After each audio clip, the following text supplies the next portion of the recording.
I love every day of the week.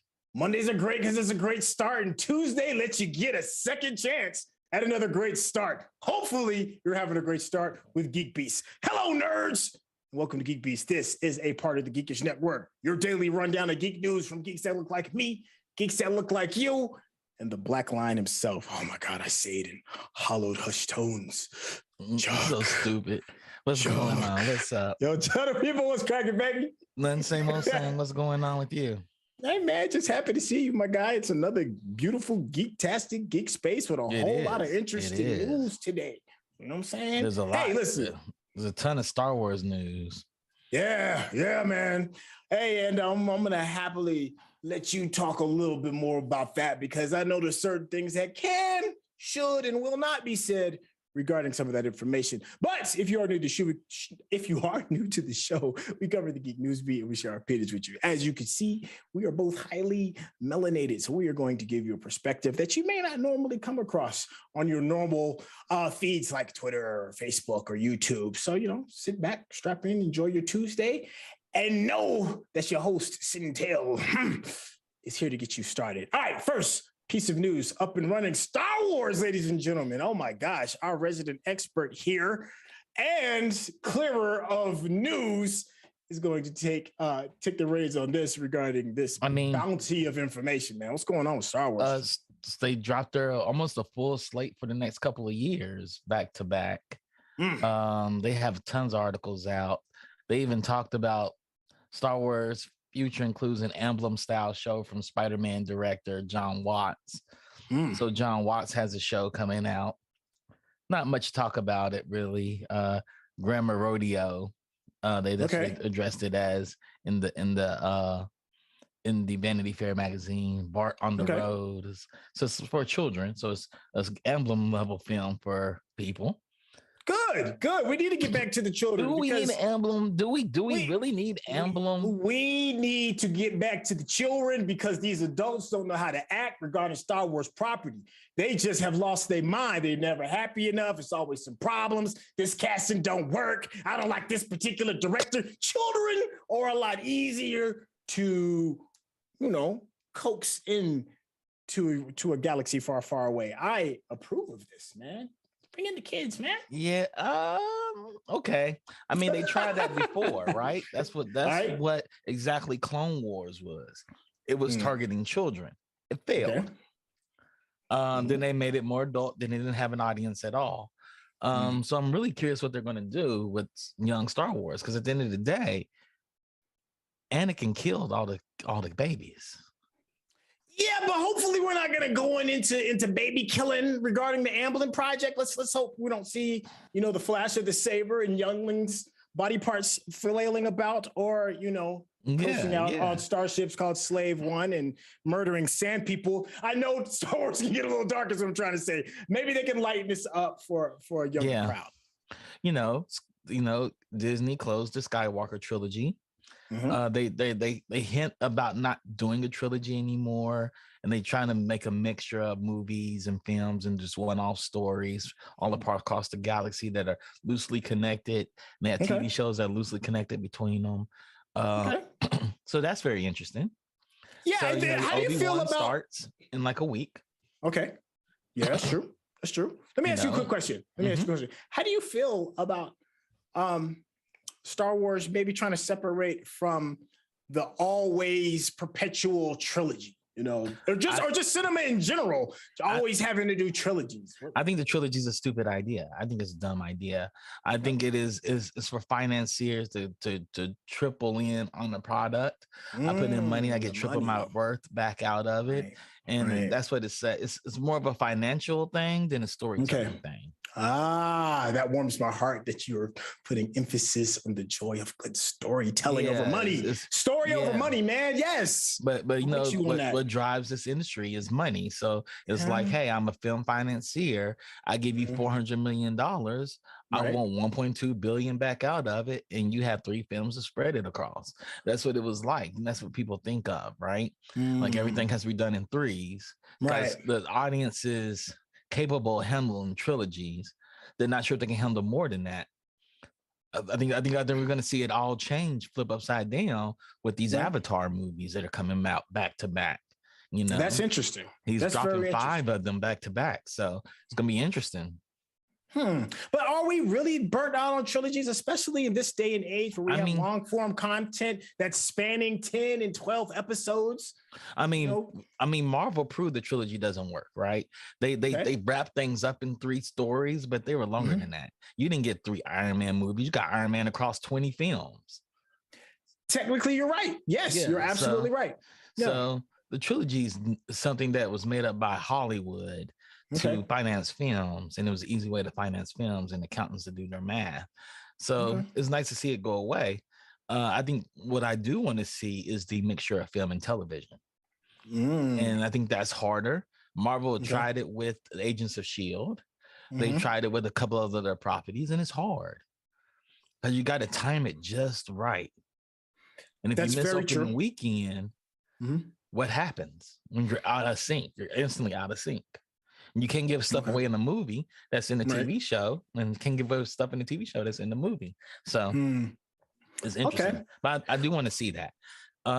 Star Wars has done a really good job of filling the holes in for all their plot holes across their universe in the Skywalker stories. Okay. There's 9 Skywalker stories, which is unfortunate, but they have. It is. I mean, I don't care about that family. I don't care to see that family. Luke is not a hero to me. And I care about that universe, and I care about the people in that universe, but the Skywalkers are the smallest thing that's important to me. You know, Okay. Ahsoka's more important. Mace Windu's more important. I've only seen him in like 2 films and a handful of episodes. Yeah. You know, Palpatine is more important. You know, I found the Chancellor fascinating. So it's nice to see like Obi-Wan Kenobi still part of the Skywalker family. Yeah. I hope they hope it, and it's not a young Obi-Wan.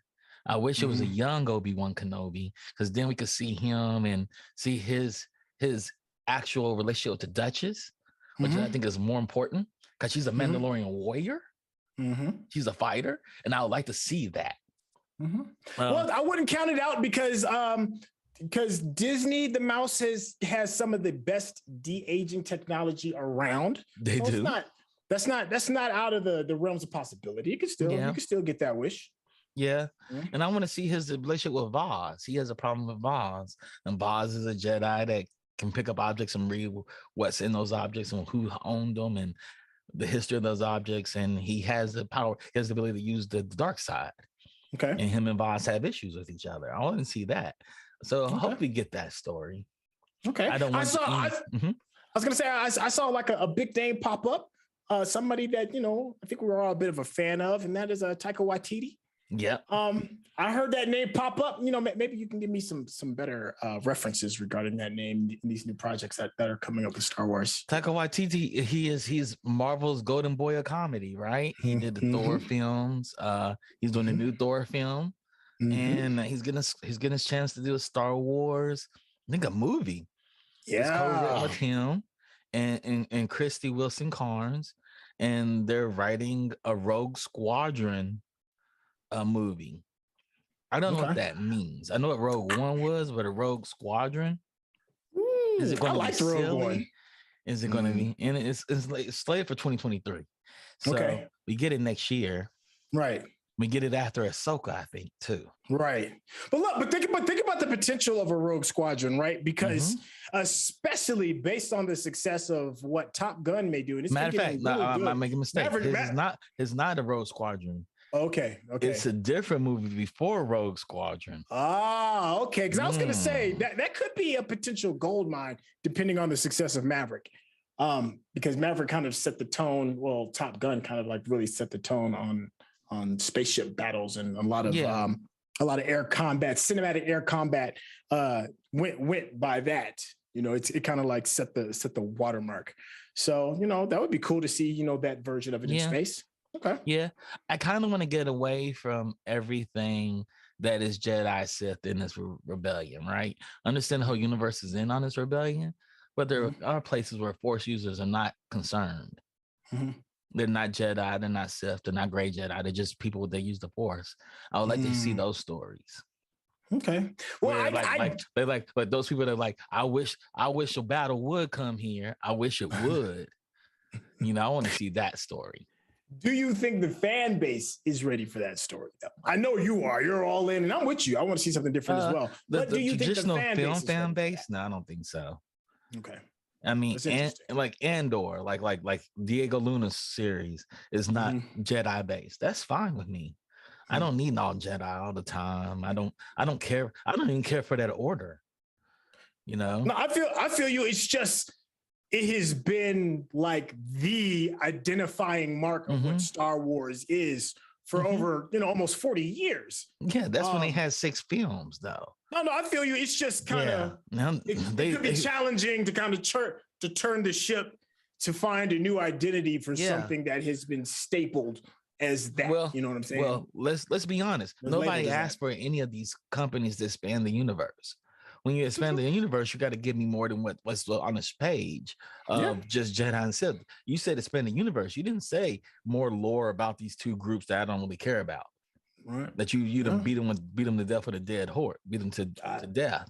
And you hear me arguing against you. I'm with you. I'm on that team with you, man. If you're going to expand this universe, expand the universe. Show me what's really out there. I mean, you showed me in Clone Wars the personification of the Force in a brother, sister, father scenario on a planet. Mm-hmm. What happened to that? Mm-hmm. I know what happened to it in the TV series. Mm-hmm. I know what Anakin did, but what else happened outside of that? You know, where did that energy doesn't die? The father says we won't die. We'll always come back. Show that. All right. So no more space wizards with laser swords. We're gonna, I mean, I'm fine with space wizards, laser swords, but there's other weapons too, like the rise of the Inquisitors, right? Like, show me the rise of the Inquisitors. I find them fascinating. Well, you may get a piece of some of that lore regarding some of the new Obi-Wan that's supposed to be coming right around the corner. Yeah. That lets me know that's not young Obi-Wan too. It's Obi-Wan that survived after the Inquisitors rise. The Inquisitors rise after Order 66. It's initiated. Okay. All right. They got a Bad Batch season, another season of the Bad Batch. I haven't finished the original one yet, but I don't need anything else after Omega. Omega was the pinnacle. So I don't know what happens to her, but I do want to know. She's the woman clone and she's brilliant. Okay. So I really want to know what happens. But I don't need that. Really interesting. There's a lot of Star Wars news. I just hope they expand this universe and show me stuff that I've never seen before. Yeah. Like, show me an order that is Sith nor Jedi nor Mandalorian that is just super, super badass. Show me the first order of the Sith. That's all I want to do before they made the rule there can only be two. When they were killing up each other all left and right all day long. Back when anybody can get it. Yeah, anybody can get it. Anybody can get it. Oh man. Yo, speaking of the mouse, man, there's another transition that, there's some hot news that just came out regarding She-Hulk. The new trailer came out, and it is, as of maybe 4 hours after the release, it is kind of getting dragged on Twitter regarding how it looks. Nobody knows what the storyline is going to be, but it's been getting dragged because the CG, people are saying it's not up to par. Some of it looks washed out. The hair looks bad. Maybe it's not moving as well, which leads me to believe that maybe it's still an unfinished product. I'm not sure. Have you seen the trailer yet? I haven't seen the trailer yet. I saw the opening image and I was like, don't want to see this trailer. Just wait for the show. And it is just a trailer. And trust me, if anybody's paying attention, Marvel's paying attention to what people are saying. Yeah. I think you're on something with that. Is very strong into writing blank checks for them. Their parent company trusts them. So Marvel wants this to look as good as everybody wants it to look. So these comments are not going to deaf ears. They're going to people. And when we see this, when it's final product, it's going to look like amazing. We saw what happened with Sonic the Hedgehog. Yeah, that's Sonic the Hedgehog looked amazing. When Sonic initially looked like crackhead Sonic. Like crackhead it looked terrible. Looked scary. I think they delayed Sonic anywhere between 6 months to a year because of the blowback with how they went back and color every frame. They took somebody's rendering of this is how Sonic's supposed to look, you dumbass, you jackasses. And they took that and said, oh wow, it's not photorealistic and looks like a real hedgehog. Right. Yeah, big one of the great things about our show is that you can reach out to us personally through the chat. Perfect example is, my man Defunk in the chat just said, hey, there's not enough kids in danger in richer movies these days. So that's in reference to the Star Wars Expanded Universe. And he also said CG does look a little rough, but they got another 3 months till showtime for some more render passes. I'm one to agree with Defunk as well. It takes a considerable amount of time to render these projects so that they can look crisp and clean. Yes. So what you're seeing is probably, just a rough idea. It's just something to get out there to get people interested. And it's probably Marvel saying we have to drop something on the heels of the Star Wars news. Keep us all above water. But man, they showed Thor, they showed Love and Thunder, the screenshots, and they showed Natalie Portman buff. Everybody saying it's a muscle suit. I don't know. It could be CG. Nah, I don't know if that's a muscle suit. That looks real to me. I hope it's real. But then again, I hope it's real too. I want to see a buff Natalie Portman, and she needs to get back on. She needs to get back on Saturday Night Live and do a rap video talking about how buff she is, some gangster shit. Because that's what I need.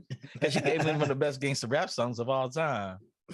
I barely remember that. I got a very loose reference regarding that, but I do remember her kind of like going in on that. She went hard. No. What you like doing, Natalie? Fucking fight. Like, okay. So just in case you were wondering what She-Hulk is about, She-Hulk Attorney at Law's first trailer introduces Jennifer at a tricky point in her already complicated life because the world's filled with so many villains committing super crimes. So Jennifer's legal skills put her in high demand, but she isn't quite certain that this is the kind of force for justice she wants to be.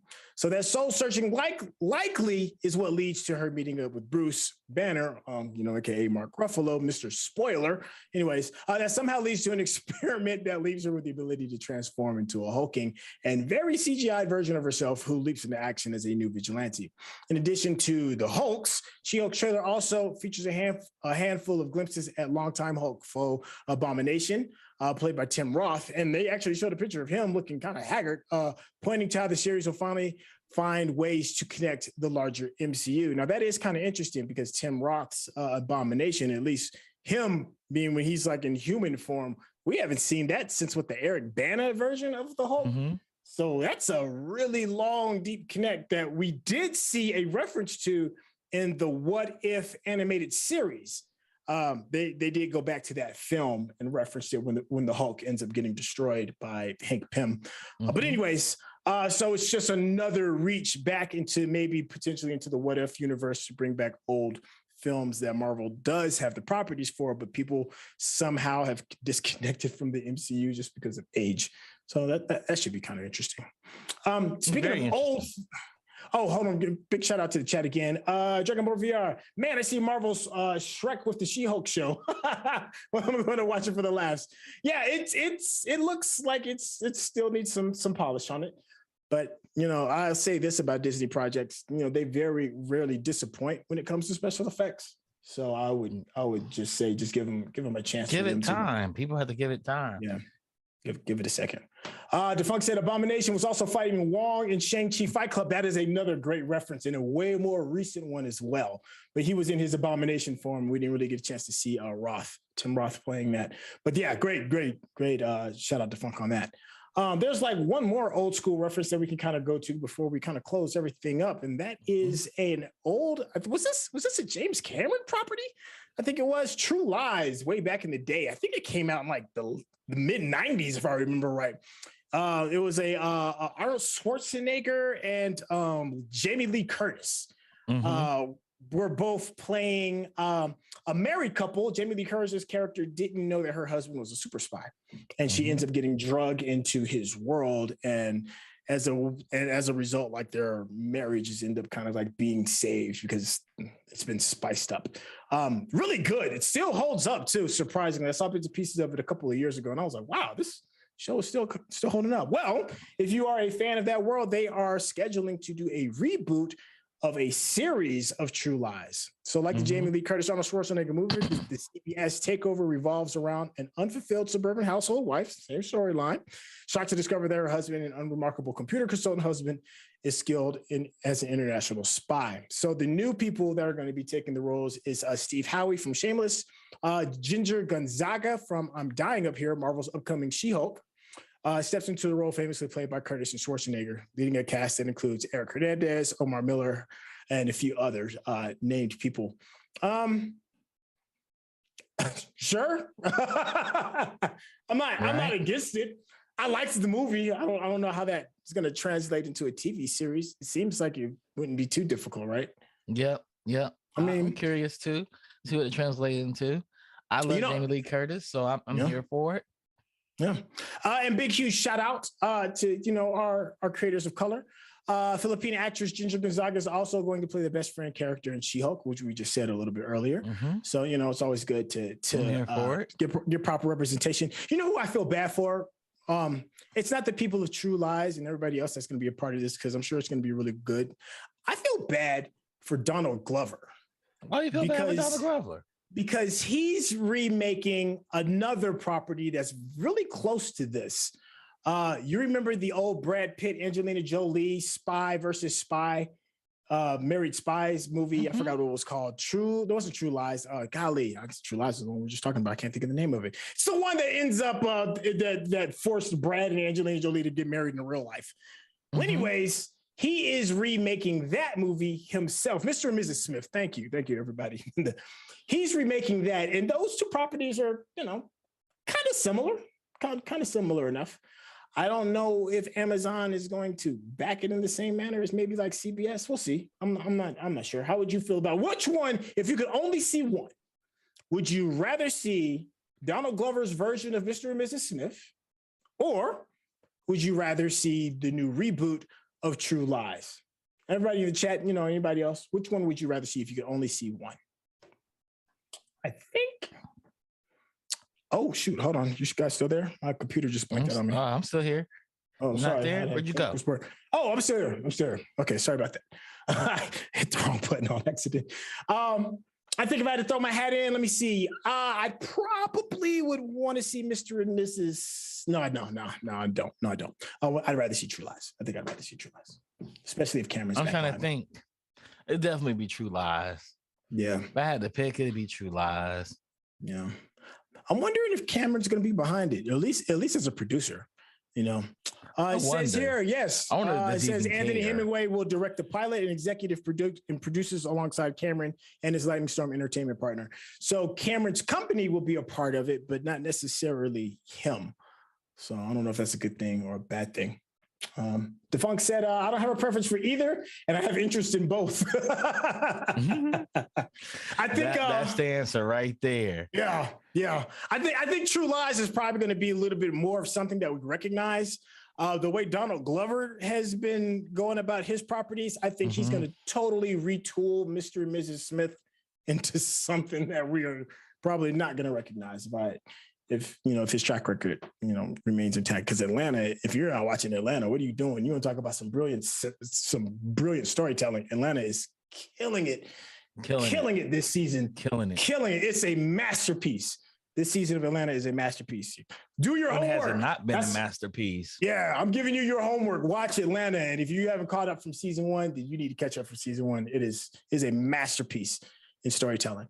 We right at the finish line. Anything else you want to knock out real quick? Oh no, man, it was all good. It was all good just a week ago. Huge shout out to Dragonborn, who said, yep, in the same lab is shown in the portal. Oh, okay. That's good. That's a reference to She-Hulk. Dragonborn also said Atlanta is amazing and season 3 is great. Yeah, it is. It's something. I think as far as storytelling goes, I think it's the best of 2022. It's the best storytelling I've seen this year. Oh man, it's so good. Yeah. I'm not done with it, but I'm getting there, and it's like, wow. Yeah. It's his magnum opus, man. Yeah. Well, with that being said, we'll go ahead and close this bad boy out. Thank you so much for hanging out. And that's going to conclude the new segment of our show today. Thank you so much for tuning in. Huge shout out to Digital Click. You see all of this amazing artwork that we have around us. That is Digital Click with the graphic design. They even help out with our marketing. They make us look good. When we look good, we have great shows. When we have great shows, you all can hand out likes, shares, and subscriptions. I'm talking to you, Mr. Subscriber or Mrs. Subscriber, whatever pronoun you like to use. Please go ahead and spread this out to all of your social media platforms because we're on everything, even in podcast form. Yes, we're in podcasts, we're on Facebook, we're on Twitch, we're on YouTube /Geekish Network. You can find us. Make sure you properly massage those algorithms by giving us likes, leaving comments, and adding subscriptions. Oh, man, big, huge shout out to the guy up top. Rodney, thank you so much for all the production. Chuck, man, as always, it's always a pleasure to work with you, my guy. Huge shout out to Defunk for curating all of this information and news. Without you, this would be an extremely difficult thing to do day to day. Tomorrow is Wednesday, which is going to be binge worthy, my all-time favorite show. Take an entire season of something, binge watch it, so you won't have to. You can get the full-blown rundown on what makes it good and what makes it kind of, I'm telling you, all-star cast, totally worth your time. Tomorrow, binge worthy. I think that's it that I got lined up on my plate, man. Yo, anything you want to say to the beautiful people, my guy? Oh, no, just everybody peace out.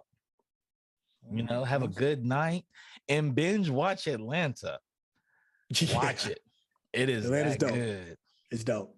Yeah, they It came is with that good. All right,